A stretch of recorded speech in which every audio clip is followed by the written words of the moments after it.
Our Violent Ends, Chapter 3. One cabaret in Whiteflower territory is particularly loud tonight.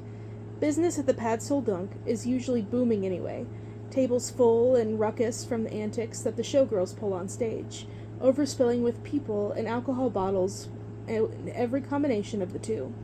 The only place that may compete with its noise and vigor is the Fight Club next door, the one tucked underneath an otherwise unassuming bar, unknown in the city if not for the constant stream of visitors. When the door to the Pad Sol Dunk opens at the exact stroke of midnight, a gust of the winter wind blows in, but not a soul in the establishment feels it. Out there, when the day breaks, they are garbage collectors and beggars and gangsters barely scraping by. In here, crammed shoulder to shoulder at every table, they are invincible, so long as the jazz continues playing, so long as the lights don't drop, so long as the night lives on and on and on. The visitor who entered at midnight sits down. He watches white flowers throw coins into the air, frivolous with their unending excess, grabbing showgirls adorned in white like they were brides, not runaways from Moscow with smiles as cracked as their hands. Everyone is here for the exact same reason. Some chance it with drunken stupor, pouring gasoline into their veins so that maybe, just maybe, something will ignite in an otherwise empty chest. Some are more roundabout, collecting and robbing drunk boys dry when they look the other way, a nimble finger dipping into a pocket and hooking out 3 crisp notes with her sharply filed nails. Maybe one day she can quit this place, open her own little shop, put her name up on a sign. Everyone in this room, they all want to feel something, make something or be something. Be real, and not just another cog driving the money and mania of this city. Everyone except the visitor. He takes a sip of his drink. Huang Zhu, nothing too strong. He eyes the showgirl coming toward him. Young, 14, maybe 15. He smooths his tie down, loosening the knot. Then he knocks his drink over, the smell of alcohol soaking his clothes, and he changes. The showgirl halts in her steps, her hands flying in her mouth. She is already drowsy from the shot she had taken with the patrons, and she almost thinks she is imagining it, that she is mistaken under the low flashing lights. But his shirt rips, and then his spine grows tall, and he is no longer a man seated at the corner of the Pad Sol Dunk, but a monster, hunched over and ghastly, green-blue muscles flexing at the ready. "Run!" the girl screams. "Shadoviche!" It's too late. The insects come. They burst from the hole studded on the monster's back.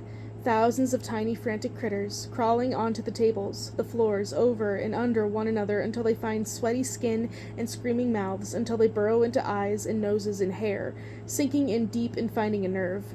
The cabaret becomes enswathed in black, an ever-moving blanket of infection, and in seconds the first succumbs, hands flying to throats and clutching, trying to squeeze the insects out.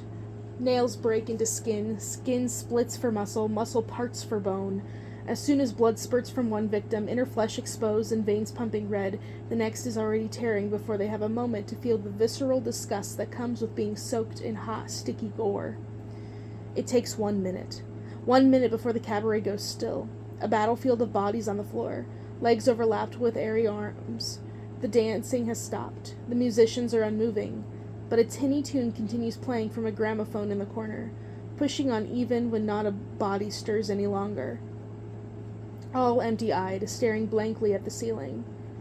The monster straightens slowly. It breathes in, a ragged heaving suck of air. Blood soaks the floorboards, dripping through the cracks to line the ground beneath the building. Only this time the madness does not spread. This time the insects crawl out from their burrowed skin, vacating the corpses, and rather than skittering outward in search for another host, each of them returns to the monster, recedes back whence it came. No longer is the madness a contagious matter. The madness strikes at will now, at the whims and mercy of whoever controls the monster. And as the monster takes in the last of its insects, it rolls its head in a slow circle, shrinking until it is merely a man again, undirtied by the scene around him, unsullied by his conscience. 5 minutes after midnight, the man walks out of the Pad Sol Dunk.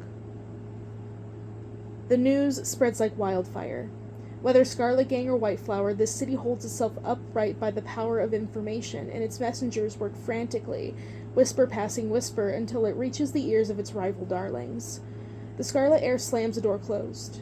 The White Flower counterpart flings one wide open. The Kai mansion falls to a hush, frantically conferring how this could have happened. The White Flower headquarters trembles with confrontation, demands and accusations thrown over and over until finally, so loudly that the whole building shakes. Then why didn't you just pay the damn blackmail money? Soon the gangsters all will know. The shopkeepers will know. The workers will know. The Scarlet Gang and the White Flowers have failed. They promised to rein Shanghai into order, promised that their rule, not the communists, was the one to trust.